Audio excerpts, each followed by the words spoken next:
കുക്കറിലൊരു 2 വിസിലടിപ്പിച്ചാൽ ഉഗ്രൻ ടേസ്റ്റി ആയിട്ടുള്ള ഒരു പാസ്ത നമുക്ക് തയ്യാറാക്കിയെടുക്കാം. ഈസിയാണ് കേട്ടോ തയ്യാറാക്കിയെടുക്കാൻ വേണ്ടിയിട്ട്. സാധാരണ പാസ്ത ഉണ്ടാക്കുന്ന ഒരു പണി ഇതിനില്ല. ആദ്യം നമുക്ക് കുക്കർ ചൂടാക്കിയതിന് ശേഷം അതിലേക്ക് 2 ടേബിൾ സ്പൂണ് സൺഫ്ലവർ ഓയിൽ ചേർത്ത് കൊടുക്കാം. പിന്നെ 1 ടേബിൾ സ്പൂൺ ബട്ടർ കൂടെ ഒന്ന് ആഡ് ചെയ്ത് കൊടുക്കുക. എന്നിട്ട് ബട്ടർ ഒന്ന് മെൽട്ടായിട്ട് വരുന്ന ഒരു സമയത്ത് അതിലേക്ക് ഒരു സവാള ചെറുതായിട്ട് അരിഞ്ഞത് ചേർത്ത് കൊടുക്കുക കേട്ടോ. കുറച്ച് ഉപ്പ് കൂടെ ചേർത്ത് കൊടുക്കുക, പെട്ടെന്ന് വഴന്ന് കിട്ടാൻ വേണ്ടിയിട്ട്. ഉപ്പ് കൂടെ ചേർത്തിട്ട് നന്നായിട്ട് വീണ്ടും വഴറ്റിയെടുക്കാം. അതിനുശേഷം നമുക്കതിലേക്ക് 1 ടേബിൾ സ്പൂൺ ഇഞ്ചി വെളുത്തുള്ളി ചതച്ചതാണ് കേട്ടോ, അത് ചേർത്ത് കൊടുക്കാം. അത് ചേർത്തിട്ട് അതിൻ്റെ ഒരു പച്ചമണം മാറുന്ന വരെ അതൊന്ന് വഴറ്റിയെടുക്കാം. പിന്നെ ഒരു തക്കാളി മതിയാ, ഒരു മീഡിയം സൈസിലൊരു തക്കാളി ചെറുതായിട്ട് അരിഞ്ഞത് അതും ചേർത്തിട്ട് നന്നായിട്ടൊന്ന് വഴറ്റിയെടുക്കാം.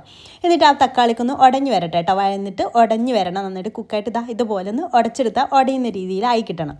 അതിനുശേഷം നമുക്കതിലേക്ക് 1 ടേബിൾ സ്പൂൺ കാശ്മീരി മുളക് പൊടിയും 1/4 ടീസ്പൂൺ മഞ്ഞൾപ്പൊടിയും 1/2 ടീസ്പൂൺ ചിക്കൻ മസാലയും കൂടെ ചേർത്ത് കൊടുക്കുക. എന്നിട്ട് ചെറിയ തീയിലിട്ടിട്ട് അതൊന്ന് അതിൻ്റെ റോസ് സ്മെല്ല് മാറുന്ന വരെ ഒന്ന് വഴറ്റിയെടുക്കട്ടെ, കരിയാതെ ശ്രദ്ധിക്കുക.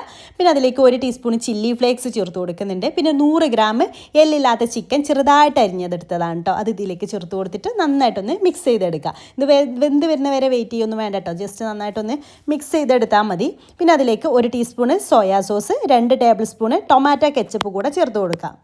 ഇനി ഇതിലേക്ക് വെള്ളമാണ് വേണ്ടത് കേട്ടോ. ഞാനിവിടെ 1.5 കപ്പ് വെള്ളമാണ് ചേർക്കുന്നത്. 1 കപ്പ് പാസ്തയാണ് കേട്ടോ ഞാൻ എടുക്കുന്നത്. ആ പാസ്തയ്ക്ക് 1.5 കപ്പ് വെള്ളം കറക്റ്റ് ആയിരിക്കും. പിന്നെ ഉപ്പ് വേണമെന്നുണ്ടെങ്കിൽ ഉപ്പ് ആദ്യം കുറച്ച് ചേർത്തിട്ടുള്ളൂ. പിന്നെ അതിലേക്ക് കുറച്ചുകൂടെ ഉപ്പ് ആഡ് ചെയ്ത് കൊടുക്കുക കേട്ടോ, ഉപ്പ് ടേസ്റ്റ് ചെയ്തതിന് ശേഷം.